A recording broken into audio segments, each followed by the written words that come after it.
When I was having a look to do some research on our guest this morning, I was intrigued to find that somebody called him an unlikely revolutionary. I wonder why. Let's find out as we welcome Jack Brabant. Jack, why are you an unlikely revolutionary? That's a nice phrase. But generally it's all to do with food. We've trying to revolutionise people's appetite.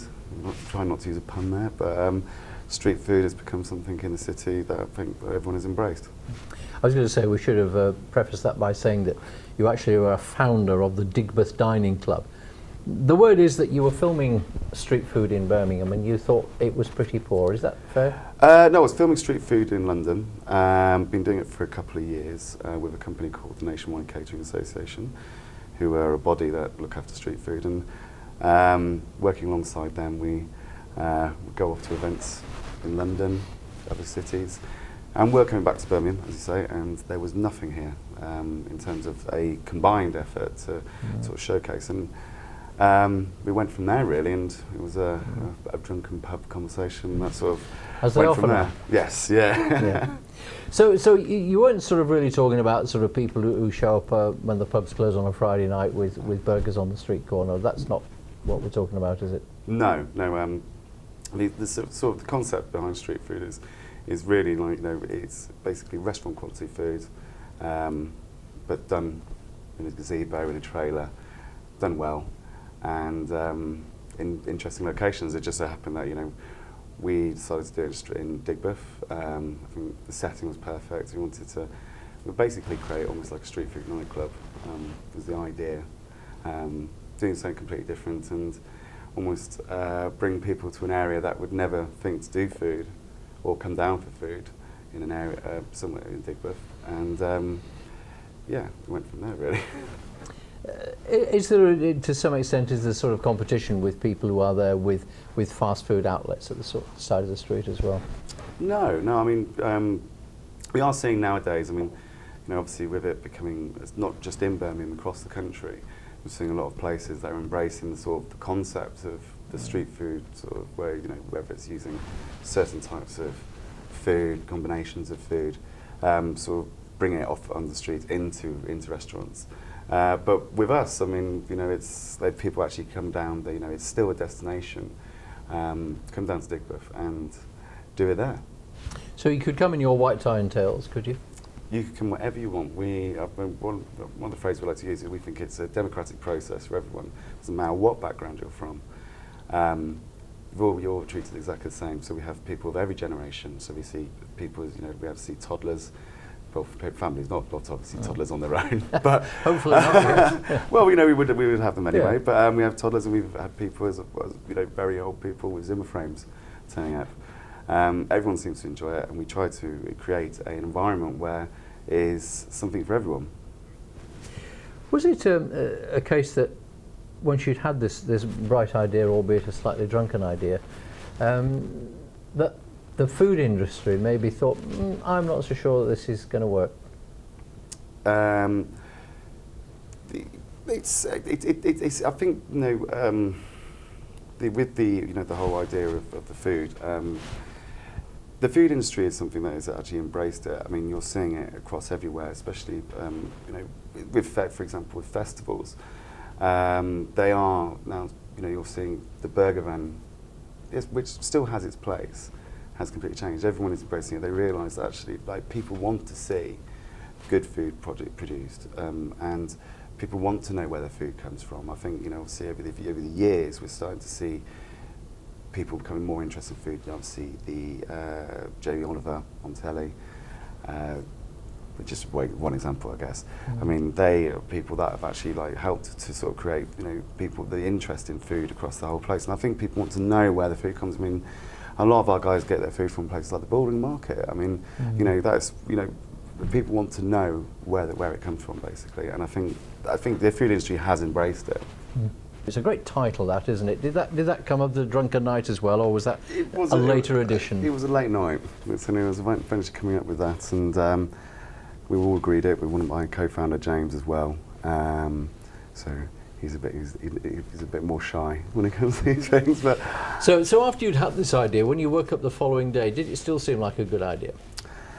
Yeah, I mean, what we did was in 2012 when we went with it, we with our partners, with our venue there, Spotlight, which where we're based, we decided to give it a go one weekend, see how it goes one weekend, and basically went from there.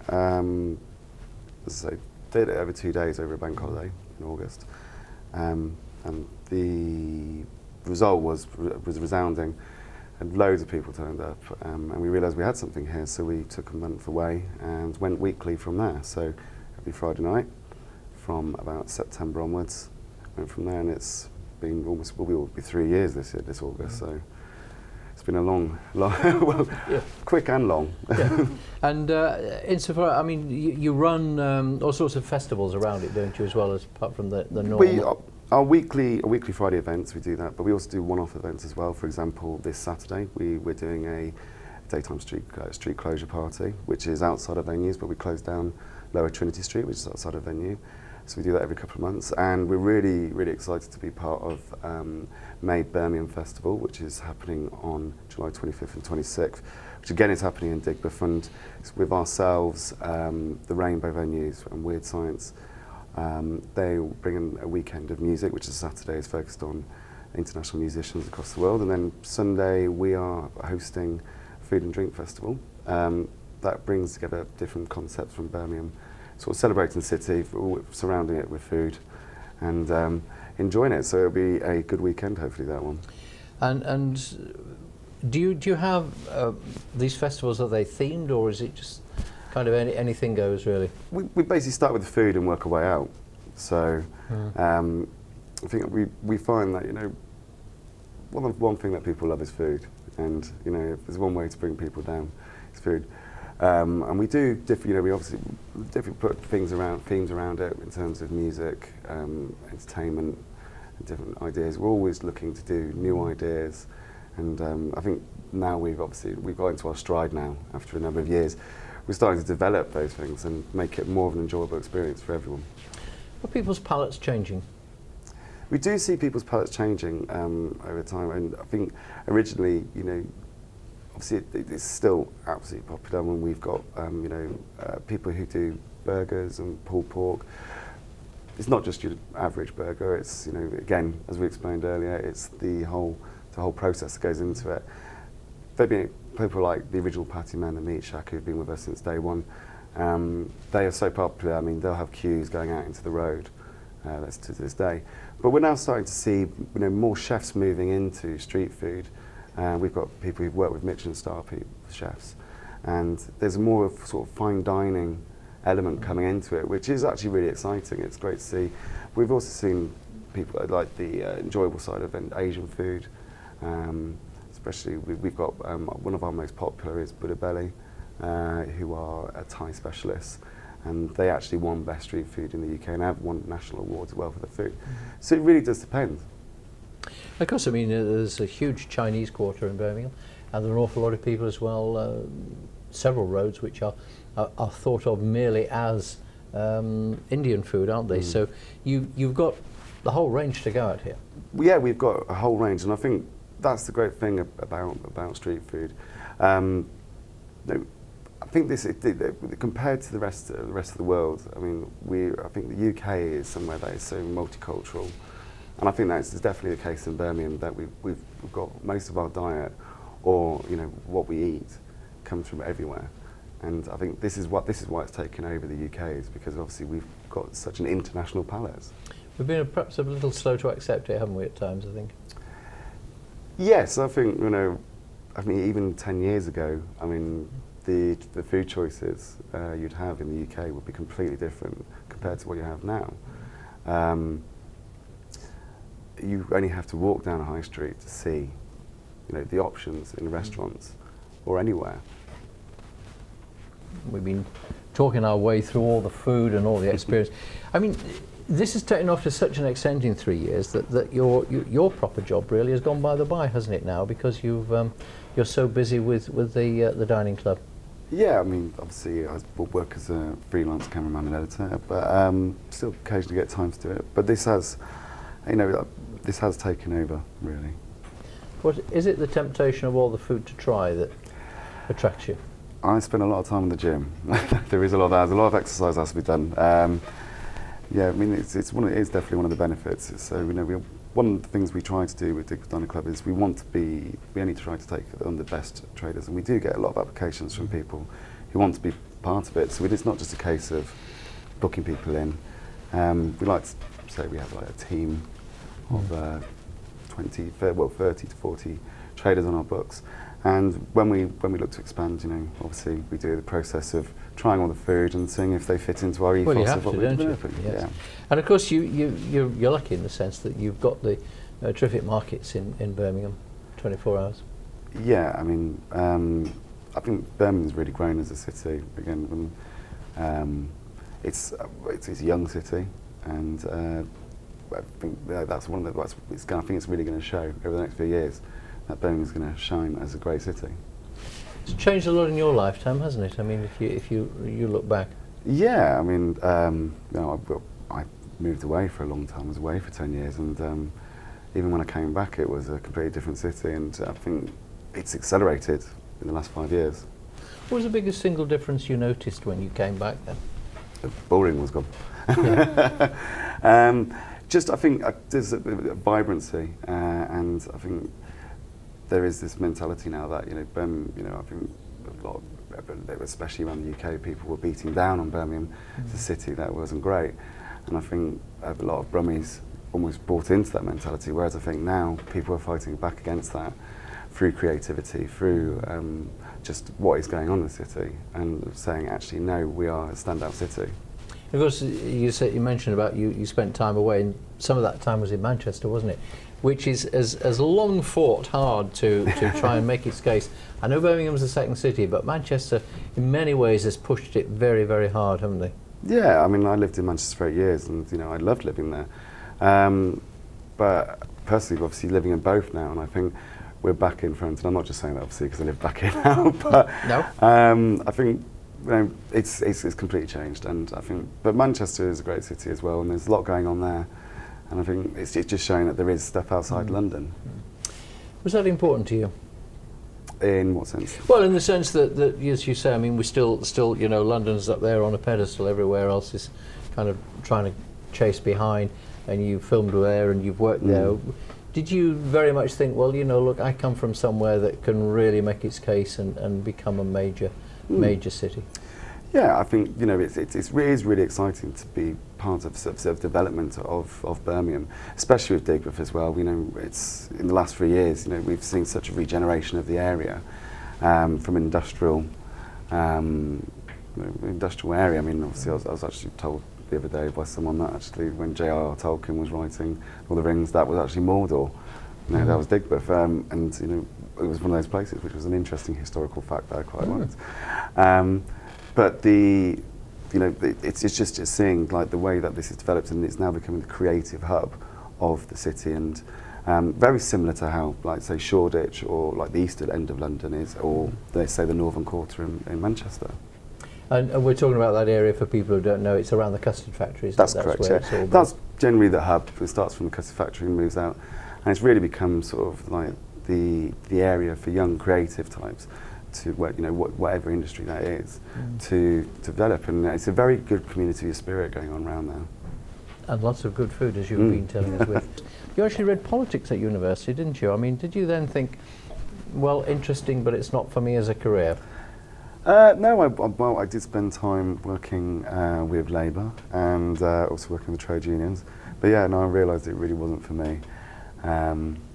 It was more to do with the media side of things that I did politics, to be honest, because I envisaged a career in that, really. Did you get sort of very disenchanted with politics? Yes, to be honest. No, obviously I'm a firm believer in everyone voting and doing everything like that, but that was disenchanted with it a little bit. So I think we're not in a great process at the moment. No, and as you say, not great from your personal point of view and the way things turned out on the 7th of May. But how did you make that move then from politics to media? I mean, what was the catalyst for that? Well, both my parents work in the media, and I'd always worked with cameras. When I was younger, I was helping my father, who was a BBC journalist. And I was when I was at university, was working within sort of the music industry side of things, and ended up sort of really making the move towards working with music and the media side of filming and editing. And it went from there, really, and it was obviously combined two of my loves, really. And how you got from that into, as you say, earning a living at it, shooting all your own stuff and what have you? Is that kind of the way that it's all going to be from now on in, that it's lots of one-man bands, as it were? Yeah, I think, obviously, it's really easy nowadays, especially with like some of the equipment you can buy, to set up one-band sort of situations. It's affordable, and I think people are a bit more focused on it. And of course, it's interesting. I mean, the whole revolution through social media, and of course, everybody being able to film things on their mobile phones. You think back to the tsunami, and the very first pictures before any of the major networks could get anywhere near it was people running away, taking pictures, going up onto their roofs. Yeah, I mean, you're seeing that more and more, especially. So you mentioned about the tsunami, but you're seeing, for example, with what's happened in Tunisia. We're seeing footage. It's been used across all media platforms. Did you find it was becoming difficult because of this proliferation to get sort of, for want of a better way of putting it, probably sort of serious work within the media? I mean, have people cut back on all that? I do. I mean, I think we're seeing a cut back on the news. I think obviously with both my parents working within the news industry, it's something that I always consider important, especially with aspects of, say, the World Service. But yeah, there is. I mean, I think obviously there is a proliferation of sort of the social media side of things, which I think is important. I mean, I think one of the best examples was a few years ago in Iran, where people using social media to actually, portray their dismay with the current government there. It's as you say, it has completely changed things. Has it always changed it for the better, though? Do you think? I think things just develop as technology and as we evolve, and I think we're just seeing a different form, which is no greater or worse than what was there before. But it's now seen by a lot more people, and I think younger people can engage with this far easier in some ways. So, I mean, after 3 years, I mean, imagine people are looking at what you've done, Jack, and being pretty impressed with it, aren't they? Yeah, I mean, we're starting to see all kinds of things pop up now. There's more events popping up, and there's more traders popping up as well. But there's a lot. I mean, I think the city as a whole has embraced it, and we've worked recently with people like Selfridges as well. We ran an event for 2 weeks with them, which was great. So we were just bringing it towards the Bull Ring, and we're starting to pop up with in different places in what we're doing. It's interesting you say, because I was talking to somebody the other day about the Birmingham Jazz Festival, which is about to start, and that started 31 years ago. One day, 850 people. Now there's like 250,000. It's over 10 days. One of the things you've got to guard against, I suppose, is just think, oh, well, people enjoy this, yeah, we'll do the same again. You've got to be constantly looking at I won't say how to improve it, but how to change things. Yeah, I mean, my business partner and myself, James, we're sitting there almost every day looking at how, we want to improve everyone's experience, whether it's to do with the venue or the offerings of the food, or just to make it something, an experience every time, something different every as much as we can. And obviously there's time and limitations, but over we're constantly evolving as a company. How can it get bigger than it is now? Who knows? I think the world is your oyster. I think if you've got belief in what you do and a drive to improve something, and people still enjoying themselves, there is a chance to improve things, and it depends how big you want to go, really. I was just thinking, kind of logistically, really, whether you can, it can physically get any bigger within the city. Yeah, I mean, I think definitely Birmingham City Council, I think they want to use more of that sort of side of things. They see how it regenerates areas as well as anything, but it also brings people. Again, as we've talked about earlier, I think if you start with food, people will come, and you can fill the spaces in between. Do you go and look at things like the German market, which has become hugely popular in Birmingham, hasn't it? Again, something that started fairly small, and it has grown and attracts huge numbers of people. Do you go and look at that to sort of get some ideas and think, well, or is that a huge success because it's very different? I think it has its place. I'm not going to lie. I'm not the biggest fan of it. No, I guessed that by the way you said it. Why is that? I'm interested to know you. I don't think it really. I think it's something. I think every year it's the same thing, and obviously people enjoy it, and it brings a lot of tourists and it brings a lot of money to the city. But it also, I think what we're not utilising is people who are locally, and we're not actually making a big thing of like the great food that's in the city. And I think I think personally it'd be really interesting to see different things each year, whether it's from a different country or something to do with Birmingham or just something slightly different. I'm always interested in something new.